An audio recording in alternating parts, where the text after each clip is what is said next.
श्री चंद्रप्रभ भगवान की, आचार्य दशलक्षण महापर्व की, आचार्य भगवंत गुरुवर श्री विद्यासागर जी महाराज की, पूज्य मुनि श्री अजीत शाह जी, नदोश शाह जी, निरुपम शाह जी महाराज की।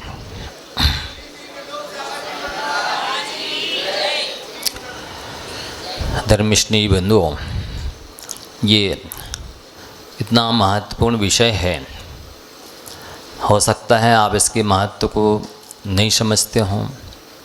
जैसे कोई भी दुकानदार होता है, यदि वह अपने व्यापार का लेखा जोखा बराबर नहीं रखता है तो उससे कोई मुनाफा, कोई लाभ नहीं होता है। उसे ये ध्यान तो रखना ही पड़ता है कि हमने कितना माल लिया है, किस भाव लिया है, कितना खर्च इसमें बैठ गया है, किस भाव बेच रहे हैं, हमें कितना लाभ या हानि हो रही है, ये देखना पड़ता है। वैसे ही जो कर्मबंध से बचना चाहते हैं, संसार के दुखों से डरते हैं, आत्मा का कल्याण करना चाहते हैं, उन्हें ये तो देखना ही चाहिए कि हमारे भाव कैसे हो रहे हैं, हम किस उम्र में पहुंच रहे हैं, हम कौन कौन से व्रत लेकर पाल सकते हैं, और जो व्रत नियम लिए हैं क्या हमने उसमें दोष तो नहीं लगाए हैं। आप देखें, घर में जो भोजनशाला है या कोई भी घर का कमरा है, दुकान है, आप घर में कितने बार झाड़ू लगाते या लगवाते हैं बताइए? कम से कम 2-3 बार तो लग जाती होगी ना। घर में आना जाना होता है, काम करना होता है, सब व्यापार इत्यादि होता है, तो फिर दिन में 2-3-4 बार झाड़ू लगते लगाते, नहीं लगाएंगे तो क्या होगा? पूरा मकान दुकान कचरा कचरा हो जाएगा ना। ऐसे ही आपकी जो ये आत्मा रूपी जो घर है, ये दुकान है, इसमें आपको देखना है कि कैसे भावों से आपने कितने कर्म बांध लिए हैं, कैसी वचन बोले हैं, कैसी क्रिया की है, क्या क्या मन में सोचा है। यदि गलत भाव आ गया है, गलत शब्द निकल गया है, कोई गलत कार्य हो गया है, आप उसकी जिस समय हो जाता है तत्काल निंदा ग्रह आलोचना कर लें, प्रायश्चित के रूप में नमोकार मंत्र का जाप कर लें, कायोत्सर्ग कर लें, ये आवश्यक है। और आप चाहते हैं तो अपनी कॉपी में लिख भी सकते हैं कि किस दिन किस द्रव्य क्षेत्र काल भाव से मेरे से गलती हुई है, पाप हुआ है, आरंभ हुआ है, विषय कषाय हुआ है, विषय शक्ति हुई है, तो उसको फिर जाकर के गुरु महाराज से यथावत बता दें तो उन कर्मों से पूरी तरह से छुटकारा मिल जाता है। तो जैसे दुकानदार के लिए या घर में सफाई करते रहते हैं, आवश्यक होती है, वैसे ही आपको अपने आत्मा की सफाई करनी है। वो एक दृष्टांत दुकानदार का दे दिया कि वो लेखा जोखा बराबर नहीं रखता है तो घाटे में चला जाता है। दूसरा दुकानदार का दे दिया। तीसरा, आप कपड़े पहनते हैं, गंदे हो जाते हैं तो क्या करते हैं? धो लेते हैं। कब तक धोते रहते हैं? जब तक कि कपड़ा साफ नहीं हो जाए। मान लो उसमें दाग लगा है, ज़्यादा गंदा है, एक बार में नहीं हुआ तो दूसरी बार करते हैं, 2 बार में नहीं हुआ तो 3 बार करते हैं, ठंडे पानी से नहीं हुआ तो गर्म पानी में गला देते हैं, निरमा से नहीं तो साबुन से, और भी अनेक तरह के केमिकल इत्यादि आने लगे हैं। तो आप उसको जब तक कि कपड़ा साफ नहीं हो जाता है तब तक चैन नहीं लेते ना। वैसे ही जो पाप हो गया है, जो गलती हुई है, जो आपने विभाव विकार किया है, आरंभ परिग्रह आदि किया है, उन खोटे भावों से जो कर्मबंध हो गया है, जब तक कि वो धुल नहीं जाए, नष्ट नहीं हो जाए, यथावत आप उसकी आलोचना और प्रायश्चित ना कर लें, तब तक आपको प्रयत्न और पुरुषार्थ करते रहना चाहिए। बर्तन है, आप भोजन बनाते हैं या भोजन करते हैं तो क्या होता है? जूठे हो जाते हैं, गंदे हो जाते हैं, तो क्या करते हैं? मांज लेते हैं ना, साफ कर लेते हैं कि उसी बर्तन में फिर से भोजन बना लेते हैं और खा लेते हैं? नहीं खाते ना। एक बार हो गया है तो जब तक पूरी तरह से जरा सी यदि जूठन लगी रहती तो फिर उसी में बना लेते हैं, या वो जूठन भी दोबारा मांजे उसको फिर से, इसमें गंदगी रह गई है, कालिख रह गई है, जूठन रह गई है, तो दोबारा मांजते मंजवाते हैं। तो उसी प्रकार से किसकी तरह?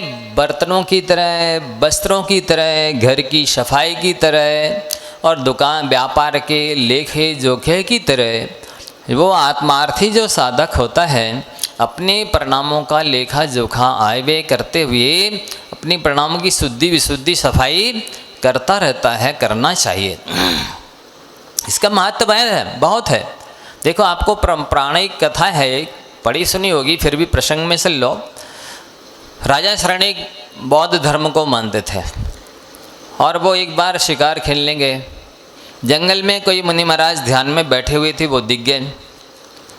उसने समझा और चला गया। वो देख करके नमस्ते तो किया नहीं, श्रद्धा थी नहीं। गया, दिन भर घूमता रहा लेकिन शिकार नहीं मिला। नहीं मिला तो क्या सोचता है, अरे ये जो नंगा दिख गया ना, ये बाबा नांगा बाबा नादो साधु दिख गया, इससे आपको अपशकुन हो गया, इसकी वजह से मुझे शिकार नहीं मिला।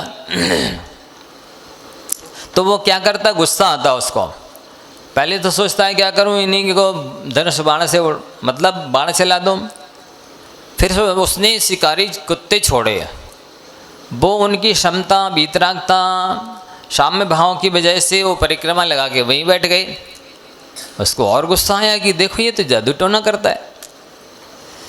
तो क्या करता है, इतने में एक सांप दिखता है जाता हुआ, तो उसको मार करके मुनि महाराज के गले में डाल देता है। तो ये जो मुनि महाराज की उसने अभिनय की, आसाधना विराधना की, उससे उसने 33 सागर के सप्तम नरक की आयु का बंद किया। कितना बंद किया? 33 सागर का बंद किया। अब बाद में आ जाता है घर। 3-4 दिन बाद अपनी पत्नी रानी चेलना को बताता है। रानी चेलना जैन धर्म को मानती थी। तो वो कहता है हमने तुम्हारे गुरु महाराज के गले में सांप डाल दिया। वो सुनते ही कांप जाती है, डर जाती है कि आपने अनर्थ कर दिया। कहाँ है वो महाराज, चलो हमें बताओ तुरंत। अरे बोलते वो तो भाग गए होंगे। लेकिन नहीं, यदि हमारे गुरु महाराज होंगे तो जब तक कि उपसर्ग दूर नहीं हो जाएगा वो जाएंगे नहीं। आप चलो। तुरंत रानी को ले जाते हैं। देखते हैं मुनिराज ज्यों के त्यों ध्यान में बैठे हुए हैं। उस मरे हुए सांप की वजह से हजारों लाखों चींटियां महाराज के शरीर पर चढ़ गई हैं। उन चींटियों ने मुनि महाराज को भी बहुत ज़्यादा खाया, काटा है, कोला है। फिर भी शांति से बैठे हुए हैं। देखा, तुरंत चीनी वगैरह डाल करके चींटियों को नीचे उतारा, सांप को अलग किया। फिर महाराज ने जब अवसर दूर हो गया तो अपनी आंखें खोली। आंखें खोली तो वो बिल्कुल जैसे पहले थे वैसे ही सामने सौम्य मुद्रा में बैठे रहे। ऐसा नहीं कि आंखें खोल के देखने लगे किसने सांप डाला था, पता लगाएं कि पूछें किसी से और जिसने डाला हो उसको सांप दे दें या मार दें, कुछ कर दें। नहीं, उनके मन में ये भाव ही नहीं आया। चेहरे पर वैसे ही समता शांति थी। तो रानी ने नमस्ते किया और राजा ने भी कर लिया, देखते हुए कि अरे इनको तो इतने दिन से उपसर्ग किया मैंने, 3-4 दिन हो गए भूखा रखा है, इसके बाद भी इनके मन में बिल्कुल शांति है, आंखों में किसी तरह का क्रोध दिखाई नहीं दे रहा है। तो उसने भी नमोस्तु कर लिया। मुनि महाराज ने दोनों के लिए क्या क्या क्या आशीर्वाद दिया, उभयोर धर्म वृद्धि रस्तु। उभयोर माने तुम दोनों की धर्म की वृद्धि हो, तुम दोनों का कल्याण हो। तो ये शब्द सुनकर के राजा शरणिक को बहुत पश्चाताप होने लगा। अरे मैंने तो इतनी अभिनय की, गालियाँ दी, अपमान किया, कष्ट में डाला, अवसर किया, भूखा रखा, चींटियों ने इतना काटा, इसके बाद भी ये हमारा कल्याण चाहते हैं। ये तो भगवान है, मैंने बहुत बड़ा अपराध कर दिया, गलती कर दी। अब मेरे स्थान पर कोई दूसरा प्रजा का व्यक्ति होता तो मैं उसे मृत्यु दंड देता। अब मैं ही राजा हूँ और मैं ही अपराधी हूँ, तो मुझे भी आत्मघात कर लेना चाहिए, ऐसा मन में उसके भाव चल रहा है। लेकिन मुनि महाराज यशोधर महाराज जी मना प्रिय ज्ञानी थे। वो कहते हैं राजन, आत्मघात करना तो पाप है ही, अपने आप पर की हिंसा करना भी पाप है, अपने आप की हिंसा करना, आत्मघात करना भी पाप है, आत्मघात की बात सोचना भी पाप है। तब तो और राजा शरणिक को लगा कि अरे ये मेरे मन की बात कैसे जान गए, मैंने तो अभी कुछ भी बोला नहीं है, केवल मन में भाव आया है, लेकिन इन्होंने कैसे जान लिया ये तो भगवान है। और उसे और अत्यधिक पश्चाताप होने लगता है, आत्मग्लानि होती है, तो वो मुनि महाराज से क्षमा मांग लेता है, नमोस्तु करता है, अंदर में बहुत ज़्यादा पश्चाताप करता है कि हमने अपराध किया, अब हमें सज़ा दीजिए, दंड दीजिए, प्रायश्चित दीजिए, पनिशमेंट दीजिए। तो आप समझ रहे हैं, पहले जो उसने सांप मार कर के डाला था उसमें 33 सागर की आयु का बंद किया था, उत्कृष्ट आयु का, सप्तम नरक का।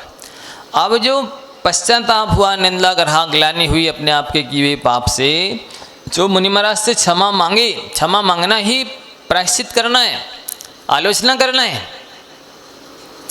आप क्या समझ रहे हैं कि जब हम कहें हमें प्रायश्चित दे दो तो ये प्रायश्चित कहलाएगा? पर वो करना चाहिए, वो तो जैनेतर था, उसको विवेक नहीं था, लेकिन इतना जानता था कि महाराज बाबा हमको क्षमा कर दो, हमसे बहुत बड़ी गलती हो गई।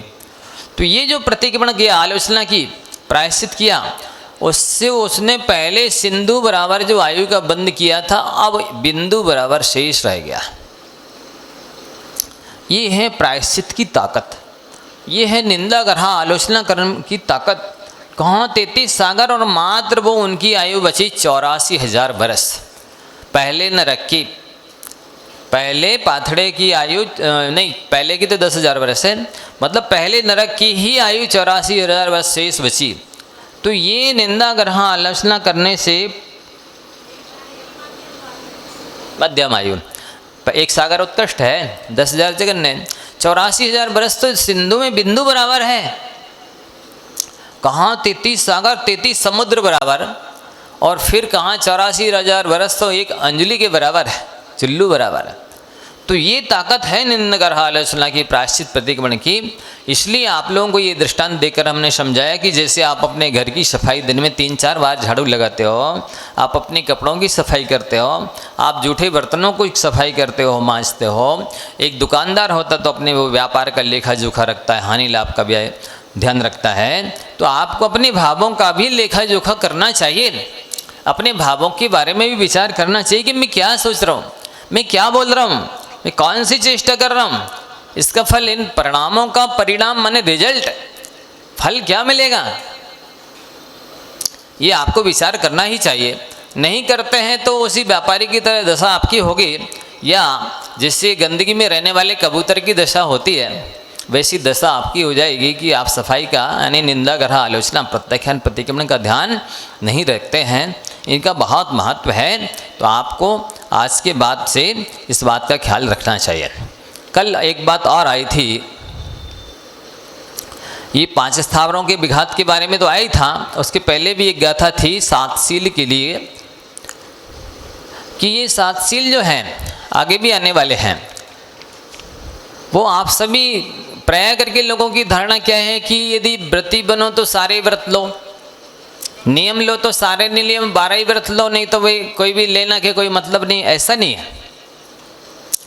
जो वृद्ध हैं, बीमार हैं, असमर्थ हैं, अक्षम हैं जो पूरे व्रतों को लेने में, वे लोग भी जैसे मान लीजिए आज शिक्षा व्रत हैं, अब आपने नियम ले लिया कि हम जिंदगी भर भारत के बाहर नहीं जाएंगे, ऐसा आप नियम ले सकते हैं।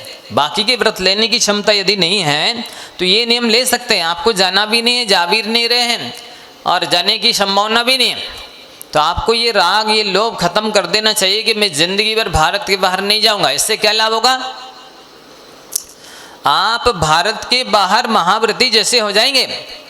भारत के बाहर जितने भी कारखाने हैं, मिले हैं, ट्रेनें चल रही हैं, 2 व्हीलर 4 व्हीलर इत्यादि चल रहे हैं, वहाँ जो भी आरंपरिक विषय कैसा हो रहा है, तत्संबंधी सारे पाप से, तत्संबंधी राग से आप माने बच जाएंगे, बहुत भारी पाप से बच जाएंगे आप। अभी तो कोई सीमा ही नहीं है कि हम कहाँ से कहाँ तक कितने देशों में जाएंगे घूमने के लिए कि व्यापार के लिए। विदेश में तो अपन को दर्शन के निमित्त भी नहीं जाना चाहिए। भारत से ही सारे तीर्थंकर मोक्ष गए हैं, यहाँ तीर्थों की कमी है क्या? तो इसलिए एक तो ये व्रत हो गया आपका, एक शिक्षा व्रत ले लिया तो आप भारत के बाहर सारी हिंसा से बच गए, सारे पाप से बच गए, ये एक व्रत हो गया। अब उसमें भी, हाँ अच्छी बात है, अब उसमें भी मान लो आप और कम करना चाहते हैं। वैसे दिग्व्रत तो ये हो गया कि 10 दिशाओं की सीमा कर ली कि भारत के बाहर नहीं जाएंगे। अब देश व्रत में क्या होता है, आप प्रतिदिन थोड़ी पूरे भारत का चक्कर लगाते हैं, प्रतिदिन थोड़ी पूरे भारत में जाना आना पड़ता है। तो उसके भी अंतर सीमा कर ली कि अब एमपी में ही रहेंगे इतने दिन, 10 दिन 10 लक्षण में, 15 दिन, 8 दिन, 4 दिन, 1 दिन, 1 घंटे 1 मिनट, या 10 साल या आजीवन, उसका भी नियम लिया जा सकता है। तो अब इससे क्या होगा, अब जो भारत मध्य प्रदेश के बाहर जितनी भी ट्रेनें चल रही हैं, कारखाने हैं, मिले हैं, आरंभ परिग्रह विषय कषाय हो रहा है, तत्संबंधी पाप आपको नहीं लेगा। आप ये राग छोड़ दें तो बहुत अच्छा होगा। ये भी नियम है, ये व्रत है, ये भी संयम है। तो ऐसे 1, 2, 5, 7 जितने भी आपसे पल सकते हैं, 12 पल सकते हैं। जैसे प्रतिमाओं के बारे में, जिससे एक प्रतिमा पलती है वो 1 ले लेता है, 2 पलती, 3 पलती, 4 पलती, उतने ले लेता है। जरूरी थोड़ी कि ले तो 11 ही प्रतिमा ले, नहीं तो ले ही नहीं सकते।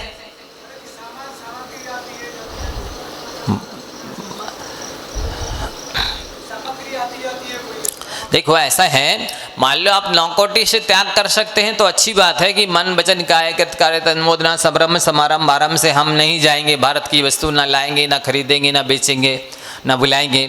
तो अब अच्छी बात है। नहीं, मान लो उतना नहीं हो रहा है तो जितनी कोटि से पल सकता है उतना तो आपको पाल ही लेना चाहिए, नियम ले लेना चाहिए। भाई हम नहीं जाएंगे, सो यहाँ पर मिल रहा है जो भारत में, हम तो वो यदि आवश्यकता होगी तो ले सकते हैं या बेच सकते हैं, बुला सकते हैं। तो जितनी कोटि से पालेंगे अधिक से अधिकम फलम, जितना ज़्यादा पालेंगे उतना ज़्यादा फल होगा। तो इससे आपको कर ही लेना चाहिए। बहुत सारे वृद्ध हैं जो कभी जीवन में कभी गए नहीं, हो सकता मध्य प्रदेश के बाहर न गए हों, लेकिन त्याग कोई नहीं है, नियम कुछ भी नहीं है।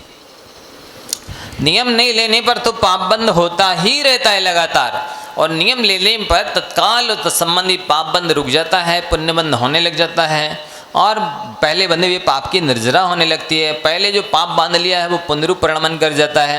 बहुत सारे लाभ हैं। तो ये देश व्रत हो गया, तो दिग्व्रत में ले लिया, एक आप महाव्रती बन गए भारत के बाहर, दूसरा मध्य प्रदेश या जो सीमा और अंतर सीमा कर लिया उसके बाहर महाव्रती बन गए, 2 प्रकार के।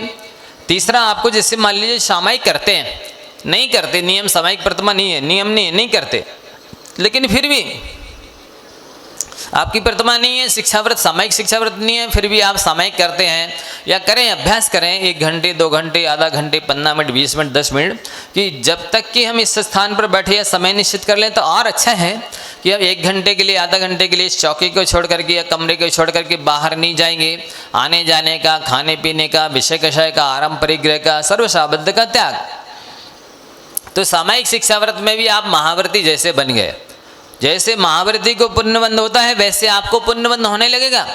देखिए आचार्यों ने आपको कितने स्थान पर महाव्रती जैसा बनने का सौभाग्य दिया है। दिग्व्रत के बाहर, देश व्रत के बाहर, सामायिक में जितने क्षेत्र की सीमा की उसके बाहर 4 हो गया। चौथा प्रोत्सव मास किया है, एकासन की अष्टमी है, चतुर्दशी। आज हम कहीं भी नहीं जाएंगे, जितना आपको सीमा करनी है गांव की, मोहल्ले की, घर की, मकान की, कमरे की, पाटे की, वो चौकी की, ऐसी सीमा कर सकते हैं। तो ये 4 स्थान हैं जब आप महाव्रती जैसा पुण्य अर्जन कर सकते हैं। ये नियम तो तत्काल ले ही सकते हैं, इन नियमों से क्यों वंचित रहते हैं? ऐसा कोई नियम है ही नहीं कि आप या तो 12 व्रत ही लें, व्रती ही बने, या फिर इनका कोई महत्व नहीं, ऐसा नहीं है। ये शिक्षाव्रत आप भी ले सकते हैं। बोलिए, वो उनको सुनाई नहीं दे रहा है।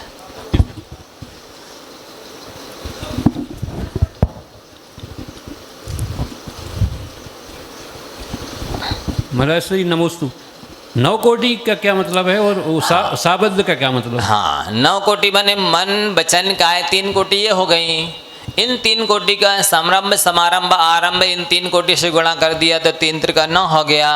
इन 3 को कृत कार्य तन्मोदना, इन 3 से गुणा कर देते 3 कोटि ये हो गई, तो 9 तिया 27 हो गई। अथवा गुणा नहीं करते हैं तो 9 हो ही जाते। समारंभ समारंभ आरंभ, मन वचन काय, कृत कार्य तन्मोदना, ये कोटियाँ कहलाती हैं। और शाबद्ध यानी पाप सहित कार्य, उसको शाबद्ध बोलते हैं। नमोस्तु महाराज जी। महाराज जी वो जो अगर छोटा दिग्व्रत देश व्रत लेते हैं, हाँ, तो वृत्ति कहलाएगा कि परम वेतम पदम देवम ना? ऐसा है, जितना व्रत लिया वो संसव में तो वृत्ति है ही वो, ठीक है। वैसे साधक जैसे अणुव्रती 12 प्रतिमा वाला या 11 प्रतिमा वाले हैं या 12 व्रत वाले हैं, वैसे व्रती नहीं कहलाएंगे। लेकिन जितने अंशों में जितनी कोटि से आपने नियम लिया है तो संबंधित तो व्रत कहलाएगा, नियम कहलाएगा। जैसे चांडाल था, कौवे के मांस का त्याग है, ये कोई व्रत है? हाँ व्रत है। आचार्यों ने ऐसे उपदेश दिए हैं, पहली मछली नहीं मारेंगे, ये कोई हिंसा का त्याग है? हाँ, ये भी त्याग है। तो महाराज जी उसी समय आयु बंद हुआ होगा, इसलिए मतलब देखिए ऐसा है, एक जुलाहा था, वो क्या करता था, कपड़े बुनते था। उसका काम था कि कपड़े यहाँ से धागों को सेट करते हुए जाना, चारों तरफ उस तरफ जाना, ऐसे राउंड लगाता था। तो वो इस तरफ रखता था मांस, एक ग्रास मांस खाना, उस तरफ ज़्यादा उस साइड में जाना, तो दारू रखता था, एक घूंट दारू पीना, ऐसे उसका दिन भर काम चलता रहता। किसी ने कहा गुरु महाराज से कि महाराज ये तो इस तरह पाप कर रहा है, नरक की तैयारी कर रहा है, इसको आप समझा दीजिए। महाराज ने समझाया, त्याग कर दो भाई, ये अब अक्षय नरक की तैयारी कर रहे हो आप, इसके खाने से तो नरक में ही जाना। उसने कहा महाराज हमारा तो नहीं चल पाया। महाराज ने फिर और कम करके बताया, भाई कुछ समय के लिए त्याग कर दो। वो कहता हमारा नहीं चल पाएगा। चलो 1 घंटे के लिए नहीं चल पाएगा। बोले हम तो इधर रहते हैं तो मांस खाते, उधर जाके दारू पीते, बस इसके बीच में जितनी देर लगती उतनी देर हम नहीं खाते। महाराज जी ने कहा अच्छा एक काम करो, यहाँ पर मांस खाने के बाद में जब तक लौट के यहीं नहीं आ जाओ तब तक के लिए मांस का त्याग कर दिया करो। उसने कहा हाँ ये चल जाएगा।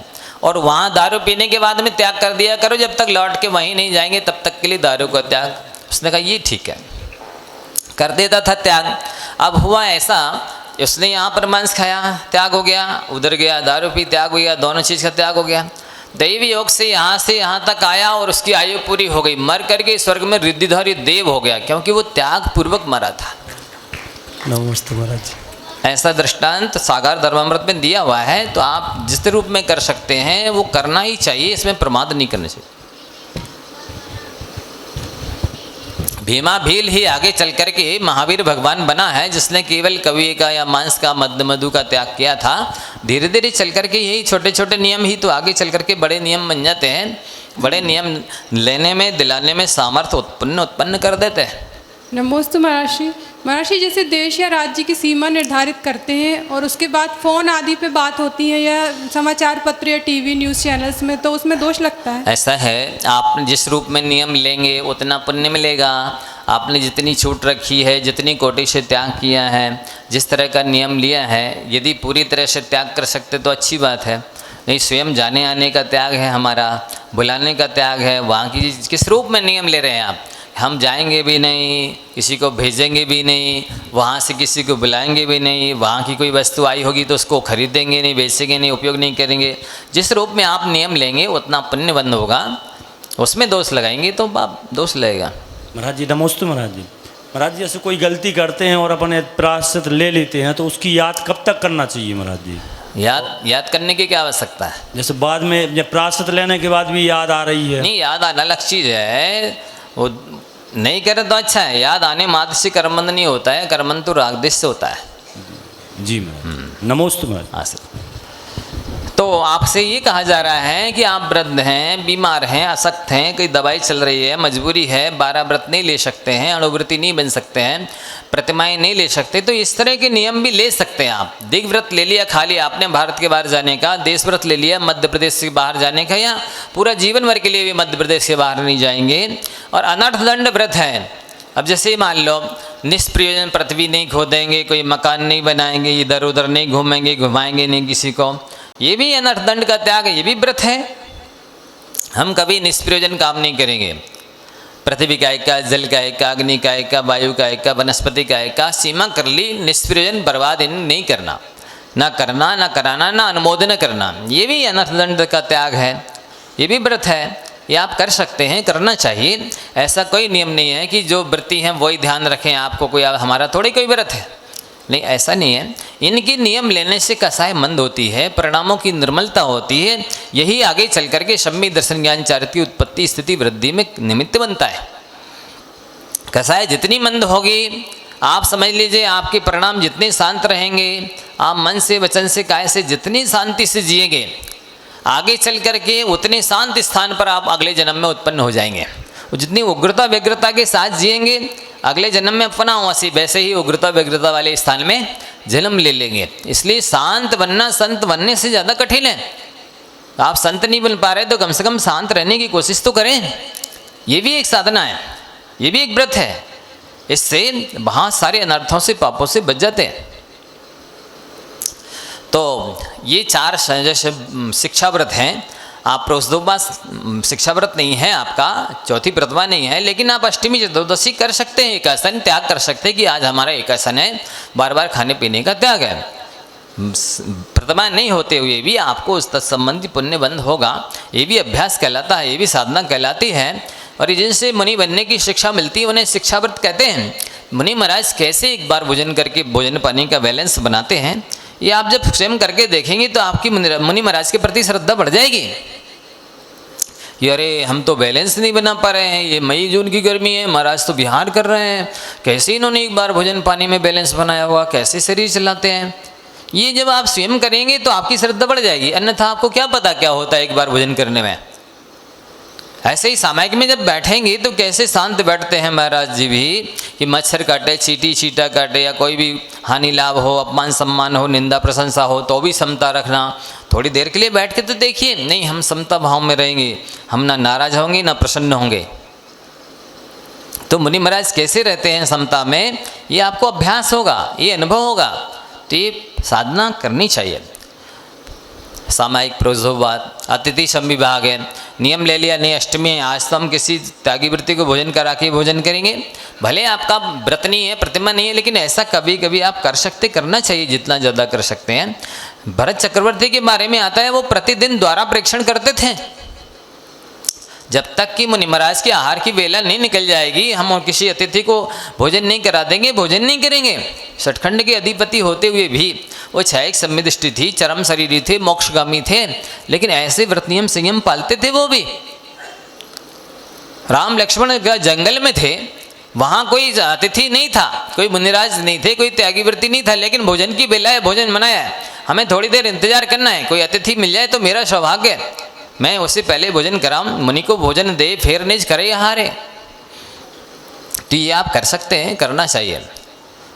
भैया वृत्ति है, आप चाहते तो हमें भीम बाहुबली जैसे बलवान बने, स्वस्थ बने, लेकिन उनकी जैसी सेवा करना भी तो सीखें, उनकी जैसी भैया वृत्ति करना भी तो सीखना चाहिए। सेवा भाव बहुत बड़ा धर्म है। प्राणी मात्र सुखी रहे, उनकी हर तरह से अनुकूलता बने, स्वास्थ्य ठीक रहे उनके, इससे तीर्थंकर प्रकृति का बंध होता है।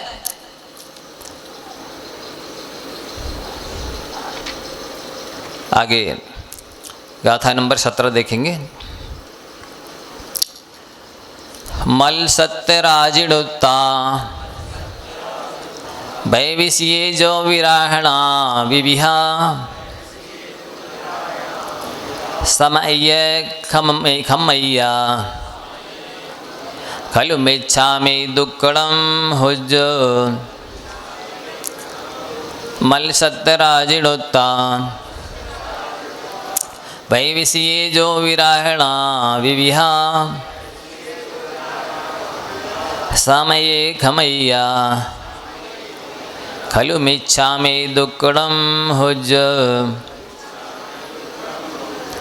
हाँ, आप क्या कह रहे हैं, पढ़ लीजिए एक बार।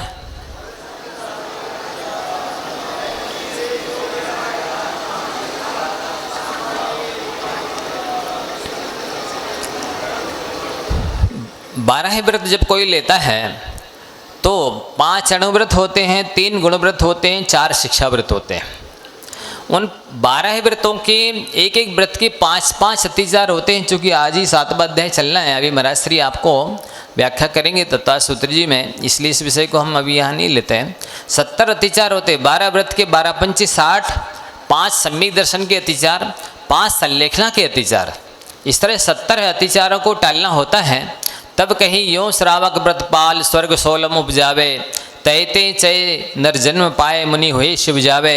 ये जो लिखा हुआ है, निरतिचार 12 व्रत और सम्यक दर्शन और संलेखना करते हैं तो 16वें स्वर्ग तक श्रावक जा सकता है, ऐसी बात नहीं है। वहाँ जाकर के बड़े बड़े रिद्धिधारी पदों पर प्राप्त होकर के सागरों पर्यंत सुख से रह कर के वहाँ से आते हैं। यहाँ पर उच्च कुलों में भी महापदों को प्राप्त करते हैं और फिर बाद में मुनि बनकर के मोक्ष प्राप्त कर सकते हैं। श्रद्धा की महिमा बहुत है। अपनी शक्ति को नहीं छुपाना और व्रत नियम संयम का पालन करना, ये बहुत बड़ी बात है। शक्ति होते हुए भी विषय कषाय में लगाना, सांसारिक कार्यों में लगाना, व्रत नियम संयम में नहीं लगाना, ये जो लोग शरीर आसक्त हैं वे अपनी आत्मा को ठग रहे हैं। वे अपनी आत्मा को धोखा दे रहे हैं, वे अपनी आत्मा के साथ में अन्याय कर रहे हैं, क्योंकि ये शारीरिक बल वर्तमान में जो मिला है वो आपका है। भले ही पौद्गलिक है, वीर्यांतर कर्म के क्षेपसम से प्राप्त हुआ है, लेकिन वर्तमान में आपका है। आप उसका सदुपयोग परोपकार में, तप त्याग में कर सकते हैं, करना ही चाहिए। अन्यथा ये तो सारे काम पाप तो सारी दुनिया कर रहे हैं, पशु भी कर रहे हैं, इससे कोई आत्मा का भला होने वाला नहीं है। तो मल 17 जड़ुत्ता वय विषय, व्रतों के विषय में 70 अतिचार, मल यानी अतिचार आचार्य भगवंतों ने बताए हैं। उनकी यदि मैंने कोई व्रतों में दोष लगाया हो, अतिचार लगाए हों, विराधना की हो, विविहा विराहणा, अनेक प्रकार की आसाधना विराधना की हो, दोष लगाए हों, तो समय और जो सामायिक इत्यादि की हो, या प्रतिमा लिया हो, सामायिक शिक्षा व्रत लिया हो, कोई नियम लेकर के बैठे हों, फिर उसमें जो अतिचार लगने वाले हैं आज आपको बताए जाएंगे, वो लगाए हों। आप ध्यान से सुनिएगा आज। और वास्तव में उन दोषों से बचना बहुत महत्वपूर्ण होता है, क्योंकि आलस एक ऐसा शत्रु है जो हर अच्छे काम में प्रमाद कराता है, दोष लगाता है।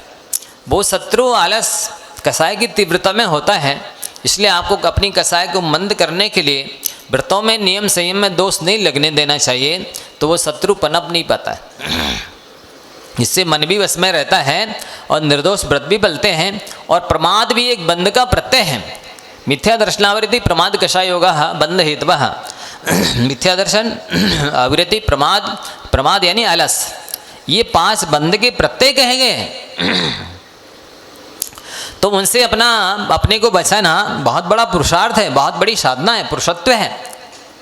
और ये अपने आप के प्रति ईमानदारी है, ये अपने आप के प्रति जागरूकता है, सजगता है।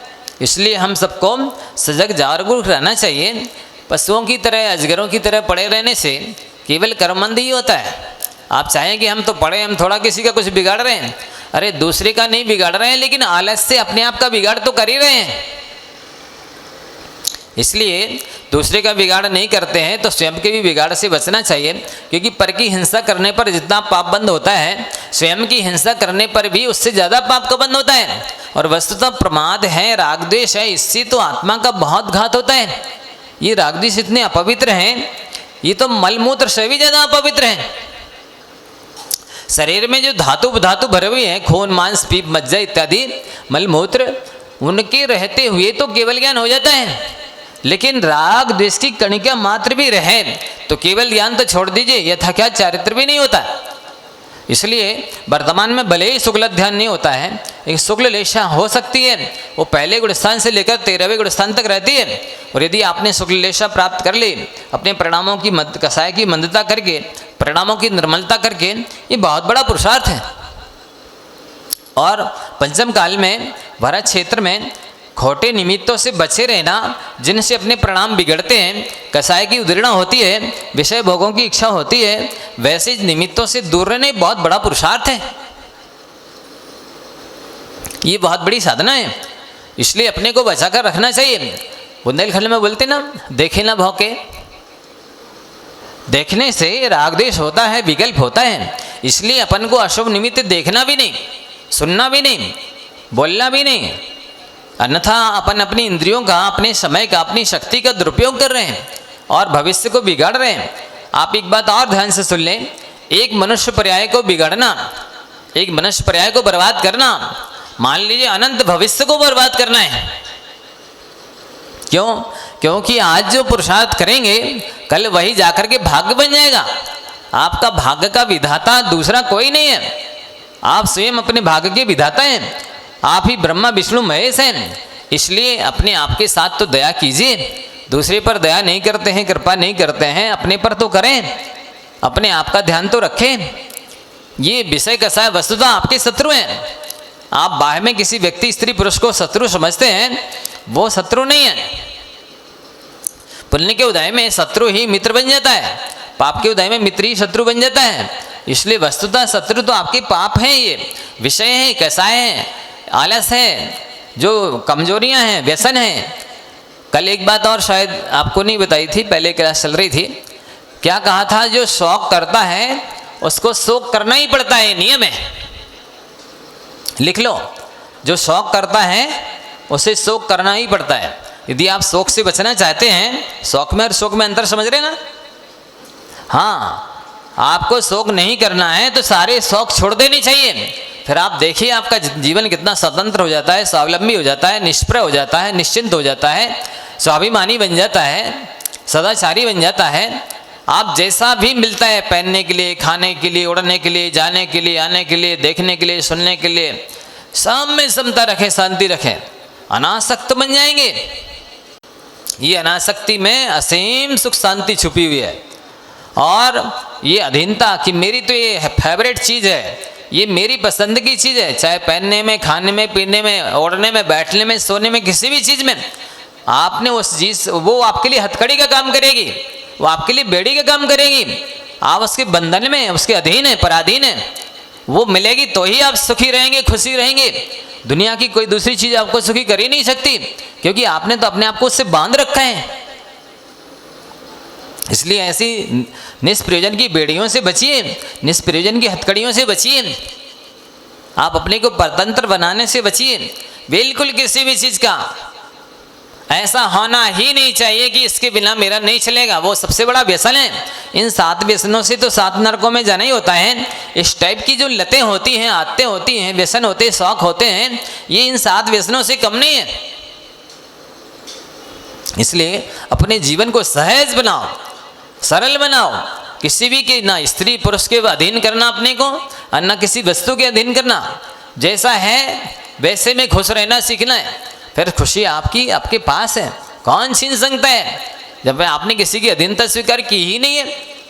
वस्तुतः हम जिस शख्स से सुख लेते हैं ना, हम उसके अधीन हो जाते हैं।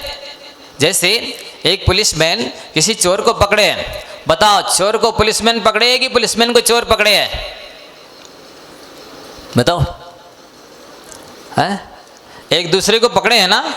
अकेला चोर ही बंधन में नहीं है, पुलिसमैन भी बंधन में है। छोड़ के जाके देख लें कितना सावधान सजग रहता है। ऐसा ना उल्टा मेरे पर वार कर दे, ये मेरी गर्दन दबा दे। तो ऐसे ही आप जिस चीज़ की, माने आपकी फेवरेट चीज़ है, पसंद की चीज़ है, आदत है कि इस समय में ये चीज़ होना, वो आपके लिए हथकड़ी और बेड़ी है, और वस्तुतः परतंत्रता है, पराधीनता है, व्यसन है। ये आप छोड़ दें, फिर देखिए आपको किसकी दास्ता गुलामी स्वीकार करना, किसी की भी नहीं। तो ये अपने जीवन को सुखी बनाने के उपाय हैं। आगे यहाँ पर चर्चा जो की जाए, खमैया देखो जरा क्या क्या लिख रहे हैं कि आपने सामायिक में दोष लगाया हो, क्षमा भाव धारण ना किया हो, तो भी उसका प्रायश्चित करता हूँ। आप एक श्लोक कभी आपने सुना हो, नहीं सुना हो तो लिख लो। पुष्प कोटि समम स्तोत्रम, हिंदी लिख लेना ना। स्तोत्र कोटि समम जपा, जपा कोटि समम ध्यानम, ध्यान कोटि समम क्षमा। 1 करोड़ पुष्प चढ़ा करके जो पूजा भक्ति करोगे, उससे जो पुण्य का बंध होगा, उतना पुण्य का बंध एक स्तवन कर लो, स्तोत्र पढ़ लो, उससे उतना पुण्य का बंध हो जाता है। पुष्प कोटि समम स्तोत्रम, 1 करोड़ पुष्प की पूजा से के बराबर एक स्तोत्र होता है। स्तोत्र कोटि समम जपा, 1 करोड़ स्तोत्र पढ़ो, स्तुतियां करो, और चाहे 1 माला फेर लो नमोकार मंत्र की, इतना पुण्य का बंध होता है। बंधो, अभी आपके लिए पुस्तकें लाए हैं।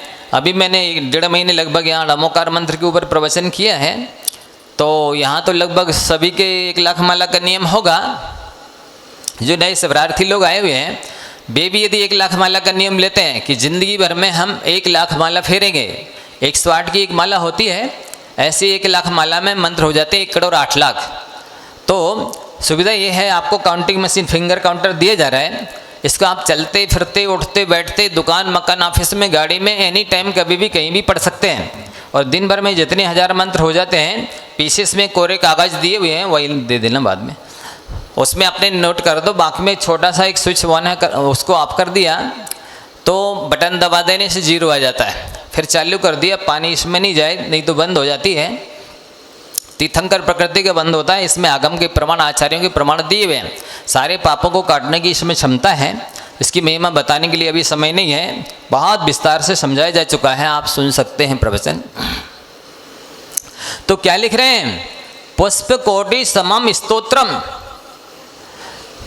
1 करोड़ पुष्प चढ़ाना और 1 स्तोत्र करना बराबर पुण्यबंध का कारण है। और 1 स्तोत्र पढ़ना, स्तोत्र कोटि समम जपा, 1 माला फेरने का इतना महत्व है। कितना? तत्वानुशासन एक ग्रंथराज है ध्यान का, उसमें आचार्य नागसेन महाराज जी लिखते हैं कि केवल अणमो और यहंताणम के आ का उच्चारण करने मात्र से 7 सागर के बंधे हुए पापों की निर्जरा हो जाती है। 7 सागर क्या होता है? एक समुद्र के पानी को एक सुई की नोक से खाली कीजिए दूसरे खाली समुद्र में, जितना टाइम लगे उतना बड़ा एक सागर। ऐसे ऐसे 7 समुद्र खाली करिए, उसमें जितना समय लगे वो 7 सागर होंगे। इतने सागर के बंधे हुए पाप केवल अरिहंताणम की आ का उच्चारण करने मात्र से नष्ट हो जाते हैं। कितने? 7 सागर के पाप। और नमो अरिहंताणम बोला, इतने बोलने मात्र से 50 सागर के बंधे हुए पाप नष्ट हो जाते हैं। 50 समुद्रों को सुई की नोक से खाली कीजिए, जितना टाइम लेगा उतने टाइम के बंधे हुए पाप ये नमो अरिहंताणम बोलने से नष्ट हो जाता है। और एक बार नमोकार मंत्र पढ़ने से 500 सागर के बंधे हुए पाप नष्ट हो जाते हैं। तत्वानुशासन ग्रंथराज खोल के देख लीजिए, आचार्य नागसेन महाराज ने लिखा 500 समुद्रों को सुई की नोक से खाली कीजिए, जितना टाइम लेगा उतने टाइम के बंधे हुए पाप एक बार के नमोकार मंत्र बोलने से नष्ट हो जाते हैं। ऐसे आप 1 करोड़ 8 लाख बार मंत्र पढ़ेंगे नमोकार का तो तीर्थंकर प्रकृति के बंध होता है। अभी ये बताना तो मुख्य है ही, इसके साथ दूसरी बात भी हम आपको बता रहे हैं कि 1 करोड़ पुष्प चढ़ाने पर जो पुण्य का बंध होता है उतना पुण्य का बंध 1 स्तोत्र का पाठ करने से होता है। पुष्प कोटि समम स्तोत्रम, स्तोत्र कोटि समम जपा, और 1 करोड़ स्तोत्र पढ़ो उतना पुण्य का बंध 1 नमोकार मंत्र की माला फेरने पर होता है। और इसके आगे क्या लिखा है? जपा कोटि समम ध्यानम, 1 करोड़ माला फेरो और आत्मा का ध्यान करो एक अंतर्मुहूर्त के लिए, क्षण भर के लिए, तो उतने कर्मों की निर्जरा हो जाती है। और उसके आगे क्या लिखते हैं? ध्यान कोटि समम क्षमा, क्रोध का निमित्त मिले, कोई बात नहीं माने, कोई अपमान कर दे, कोई कुछ भी प्रसंग बने क्रोध का, और उस समय क्रोध नहीं करने पर भी वो लिख रहे आगे कि 1 करोड़ जप करने के बराबर उस समय क्षमा भाव धारण करने से पुण्य का बंध होता है। और उस समय क्षण भर के लिए क्रोध करने से उतने कर्म का बंध भी होता है। आप इससे समझ सकते हैं। समझ में आ रहा है बंधुओं क्या कहा जा रहा है? क्षमा भाव धारण करने से इतने कर्मों की निर्जरा होती है और क्रोध करने से इतने कर्मों का बंध होता है। इसलिए यहाँ पर कहा जा रहा है कि मैंने सामायिक में दोष लगाया हो तो भगवान मेरा वह पाप भी मिथ्या हो, नहीं किए कि समान हो जाए, और जो क्षमा भाव धारण ना किया हो तो वो पाप भी मिथ्या हो जाए, ऐसी भावना इसमें की है। अगली 18 नंबर कारिका देखा। फल फुल्ल छल्ली बल्ली अणगल नणनम च धोवणादिहि जे विराहिया खलो मिच्छामि दुक्कड़म होज। फल फुल्ल छल्ली बल्ली अणगल नाणम च धोवणादिहि जे विराहिया खलो मिच्छामि दुक्कड़म हुज।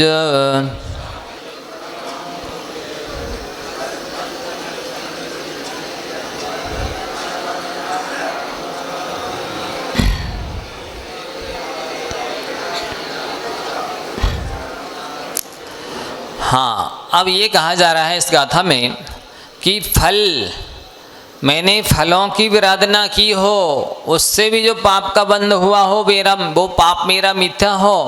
इसका मतलब क्या हुआ कि फल खाने में भी विराधना होती है क्या होता है, कई तरह के फल होते हैं। त्याग करने का भी एक क्रम होता है। किस क्रम से त्याग किया जाता है? सबसे पहले अवक्ष चीज़ों का त्याग किया जाता है। अवक्ष चीज़ यदि आप खाते हैं तो मान लो कोई अच्छा इंटेलिजेंट विद्यार्थी है और उसको एक बार में पढ़ने याद हो जाता है, पढ़ता है, लिखता है, याद करता है, प्रतिदिन का विषय कंप्लीट करता है, चतुर है, लेकिन वो परीक्षा या तो दे नहीं तो वो इंटेलिजेंट नहीं माना जाता है, और परीक्षा दी पर एक विषय में सप्लीमेंट्री आ गई, बोलो अगली कक्षा में जा सकता है? नहीं जा सकता ना। ऐसे ही एक भी अवक्ष पदार्थ खाते रहेंगे, चाहे वो अदरक हो या और कोई भी हो, तब तक आपको सम्यक दर्शन होने वाला नहीं है। क्योंकि पुरुषार्थ सिद्धि उपाय में आचार्य अमृतचंद महाराज जी लिखते हैं कि अष्टावनिष्ठ दुस्तर दुरिता यत्ना न्यमोनि परिवर्ज्य जिन धर्म देशनाया भवंती पात्राणी शुद्ध धिया। शुद्ध बुद्धि किनकी होती है?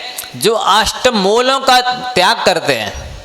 अष्टमूल के त्याग करने से अष्टमूल गुणों की प्राप्ति होती है। वे कौन से हैं अष्टमूल? 5 उदंबर 3 मकार, ये अष्टमूल कहलाते हैं। तात्पर्य यह है जितने भी अवक्ष पदार्थ हैं वो इसके अंदर गर्भित होते हैं। उनमें से यदि एक भी कोई अवक्ष पदार्थ आप खाते हैं तो आपका एक विषय में सप्लीमेंट्री है, और वो सप्लीमेंट्री जब तक आ रही है तब तक उसके बाद जो प्राप्त होने वाला सम्यक दर्शन है, जिसकी महिमा आपको शायद मालूम नहीं होगी।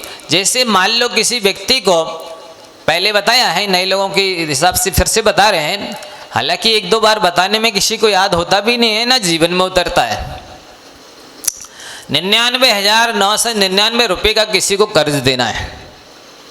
अब उस व्यक्ति ने 1/9 का अंक का चुका दिया कर्ज, बताइए कितने बचे? 99,999 रुपये में से एक अंक निकाल दीजिए, कितने बचते हैं? 9,999 रुपये। कितने का कर्ज चुक गया? 90,000 रुपये का कर्ज चुक गया। ठीक इसी प्रकार से अपन सभी संसारी प्राणियों ने मिथ्या दर्शन, आवृत्ति, प्रमाद, कषाय योग, इन 5 प्रत्ययों के माध्यम से, निमित्तों से कर्म आत्मा में बांधे हुए हैं।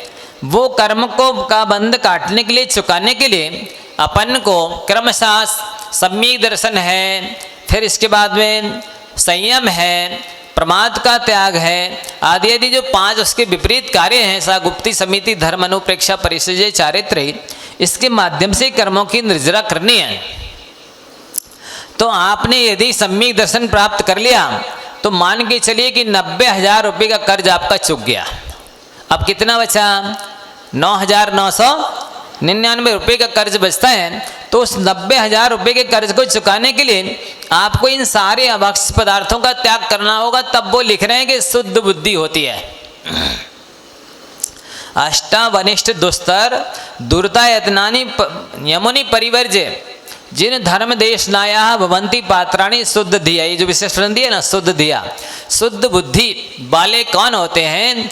जो ये अनिष्ट हैं, 5 उदंबर 3 का मकार के अलावा जितने भी अवक्ष पदार्थ हैं ये अनिष्ट हैं और इनसे बचना अत्यंत आवश्यक है। यद्यपि ये गहरी नदी की भांति हैं, इनको पार करना कठिन होता है, लेकिन जो सजग सावधान होते हैं और 90,000 रुपये का कर्ज जिनको चुकाना है वे नियम से सावधान रहते हैं और इनसे बचते हैं। तो इन जो अवक्ष पदार्थ हैं उनके त्याग करना कैसा है? दोस्तर दुरित आयतनानी, ये पाप के घर हैं, ये कर्मबंध कराने वाले सशक्त साधन हैं। अमोनी परिवर्जी, इनको छोड़ करके जिन धर्म देशनाया पात्राणी भवंती, वे लोग ही जिन धर्म की देशना सुनने के पात्र होते हैं। यदि इन अवक्ष पदार्थों का त्याग नहीं करते हैं तो वो एक तो शास्त्र प्रवचन सुनने की इच्छा ही नहीं होगी। इच्छा हो जाए, आ जाए, बैठ जाए तो वो समझने में नहीं आएगा, सुनने में नहीं आएगा, याद नहीं होगा। याद भी हो जाए तो श्रद्धा नहीं होगा। इसलिए उन्होंने लिखा है, पंडित पन्नालाल जी साहब कहते थे, जिनको 50 वर्ष हो गए पूजन करते, शास्त्र स्वाध्याय करते, फिर भी उनके जीवन में मन वचन काया में कोई सदाचार नहीं आया, इसका फल क्या है? तो वो कहते थे ये अन्याय का धन अपने कब्जे में कर रखा है, वो कारण है।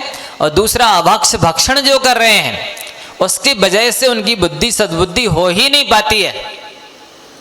ये अभक्ष पदार्थ अपनी बुद्धि को तामसिक करते हैं, अपनी बुद्धि को अक्रूर बनाते हैं, अपनी बुद्धि को अविवेक से युक्त करते हैं और सत्संगति, देवशास्त्र, गुरु इत्यादि अच्छी कामों से, अच्छी चीज़ों से दूर रखते हैं। इसलिए आप समझ लीजिए, यदि आप चाहते हैं मेरी आत्मा का कल्याण हो, भला हो, और आप चाहते हैं कि हम सत्संगति में आए और सत्संगति में जो सुनाया बताया जा रहा है वो मेरे जीवन में आए, संतों के जीवन में जो चर्या देख रहे हैं, जीवन शैली देख रहे हैं, वो मेरे जीवन में आए, तो आप चाहते हैं तो आपको सबसे पहले अन्याय का धन, आपके स्वामित्व का, आपके कब्जे का, आपके हिस्से का नहीं है, वो छोड़ दीजिए और अभक्ष पदार्थों का त्याग कर दीजिए। आपकी बुद्धि निर्मल हो जाएगी, पवित्र हो जाएगी, शुद्ध हो जाएगी। अब जिनवाणी आपको बहुत जल्दी समझ में आएगी, जीवन में उतरेगी, श्रद्धान होगा, कल्याण होगा।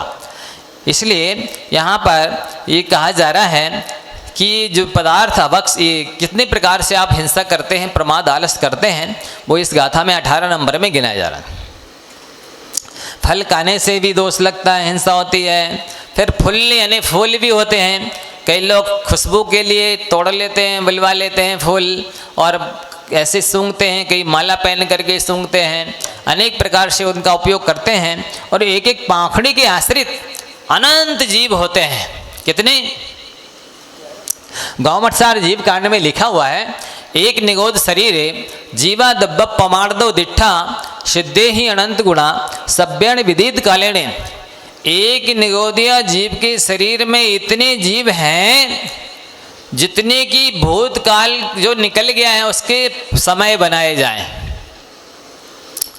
एक निगोद शरीरे जीवा दब्ब पमार्दो दिट्ठा सिद्धे ही अनंत गुणा।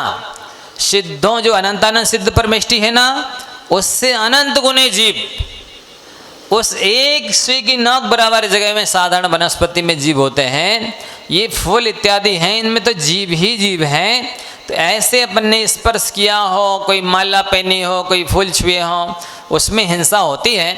आप जितने अंशों में इनसे बच सकते हैं, अहो भाग्य सौभाग्य होगा, आप बहुत सारे पाप से बचेंगे, असंयम से बचेंगे। इससे आपको बचना चाहिए। आगे लिख रहे हैं छाल, छल्ली यानी छाल। कई वृक्षों की छाल होती है जो कई रोगों में भी काम आ सकती है, वो आती है, वो वैद्य लोग जानते हैं। वल्ली यानी लता होता है, इसको छुआ हो, उपयोग किया हो किसी रूप में, इसके माध्यम से जो जीवों की विराधना हिंसा हुई है। और क्या लिख रहे हैं? अनगल अनानम, अनगल मने बिना गलाए हुए, गालित किए हुए, बिना छाने हुए पानी से स्नान किया हो। आप समझ लीजिए कि जिस बिना छने पानी में स्नान करने का पाप की आप आलोचना कर रहे हैं, फिर बिना छने पानी को कितना सारा गाड़ियों के धोने के लिए नौकरों को आदेश दे देते हो पानी सिंचाई करने के लिए। स्वयं दिन भर एसी में रहते हैं, बाहर किस लिए सिंचाई करवाते हो? ये तो थोड़ी देर में 2-4 वाहनों के चलने से पुनः हाथ धूल उड़ने लग जाती है। ये जो वाहन इत्यादि धोना है, ये तो आधा बाल्टी पानी से भी जिनको धूल झड़ा करके और पोंछा लगा दें तो फ्रेश हो जाए। लेकिन जो अविवेकी अज्ञानी असंयमी होते हैं, वे सीधी सटक पकड़ते हैं और उससे कई टंकी पानी बह जाता है। ये बहुत बड़ा असंयम है, अविवेक है। अनछने पानी को इस तरह से बहाने वाले भी नरक जाते हैं, ऐसा वरांग चरित्र में लिखा है। ऐसा कुछ नहीं है कि जो कत्ल खाने में जीवों की कत्ल कर रहे हैं, हिंसा कर रहे हैं, वही नरक में जाएंगे। इस तरह का अविवेकपूर्ण कार्य करने वाले भी नरक में जाते हैं। आप इस बात को ख्याल में रखिए। तो पानी को भी छान करके ही नहाने के लिए उपयोग में लेना चाहिए। चाहे किसी भी रूप में आप नहाने धोने, कपड़े धोने में या पीने में या कोई भी साफ सफाई इत्यादि में काम लेते हैं, पानी छान करके उपयोग करने वाला जीव भव्य होता है, सम्यक दृष्टि होता है, निकट भव्य होता है। अनछना पानी उपयोग करने वाला अभव्य भी हो सकता है, मिथ्या दृष्टि भी होता है। इसलिए आपको ये बात समझ करके आप वस्तुतः दूसरे जीवों पर कृपा अनुकंपा नहीं करते हैं। जितनी जीवों की दया पालते हैं उतने अपने आप की दया करते हैं, उतना अपने आप का उद्धार करते हैं। दया का धर्म से अविनाभाव संबंध है। जहाँ जहाँ जितने अंशों में दया है वहाँ वहाँ उतने अंशों में धर्म है। जहाँ जहाँ जितनी परिणामों कठोरता, निर्दयता है, क्रूरता है, कसाय की तीव्रता है, उतने अंशों में अधर्म है, उतना संसार उनका लंबा है, वे मोक्ष से उतने दूर हैं। तो ये आपको समझना है, अन्यथा आप इनको ध्यान नहीं रखते हैं। और कोई सीमा, आपको जैसे कल बताया था कि 10 लाख प्रकार की वनस्पति होती है। यदि आप अपने कागज कापी में लिखते नहीं हैं 150 हरी को और प्रतिदिन खाने का नियम नहीं लेते हैं तो प्रतिदिन आपको 10 लाख प्रकार की वनस्पति खाने का पाप लग रहा है। इसलिए इस पाप से, असीमित पाप से बचने के लिए आप एक सूत्र सिद्धांत याद रख लें। मोक्ष चाहिए है, हाँ मोक्ष चाहिए तो मोह का क्षय करना आवश्यक है। मोह का क्षय करना है तो मोह के क्षय के लिए परिग्रह का परिमाण करना आवश्यक है। परिग्रह के परिमाण से क्या होगा? असीमित जो हिंसा होती है, असीमित जो राग द्वेष होते हैं, उससे असीमित कर्मों का बंध होता है। और हर चीज़ की सीमा कर लेने से कर्म बंध की भी सीमा हो जाती है और संसार की भी सीमा हो जाती है और मोक्ष के प्रति भी निकटता हो जाती है, बढ़ जाती है। तो बिना छने पानी को उपयोग नहीं करना चाहिए। और धोवड़ा दे ही वस्त्र को आदि लेकर जो भी वस्तु है, दुकान मकान है, कमरे हैं, गाड़ी इत्यादि धोई है, उससे भी आपको स्वयं विवेक से खुद ही करना चाहिए। दूसरों से कराते हैं तो उनको तो ज्ञान होता नहीं है, संस्कार होते नहीं हैं, अहिंसा धर्म के प्रति श्रद्धा होती नहीं है, विवेक होता नहीं है। वो तो केवल अपनी मजूरी करते हैं, इसलिए उनको कितना कर्मबंध हो रहा वो तो भगवान जाने। आप लेकिन समझदार, विवेकी, दया धर्म के अनुयायी होते हुए भी ये आप दया को बहुत बड़ा धर्म समझते हैं कि जिसके जीवन में जितनी दया है वो उतना मोक्ष के निकट है, और इसके बाद भी आप दूसरे से कराते हैं तो कई गुने ज़्यादा पाप के भागीदार बनते हैं।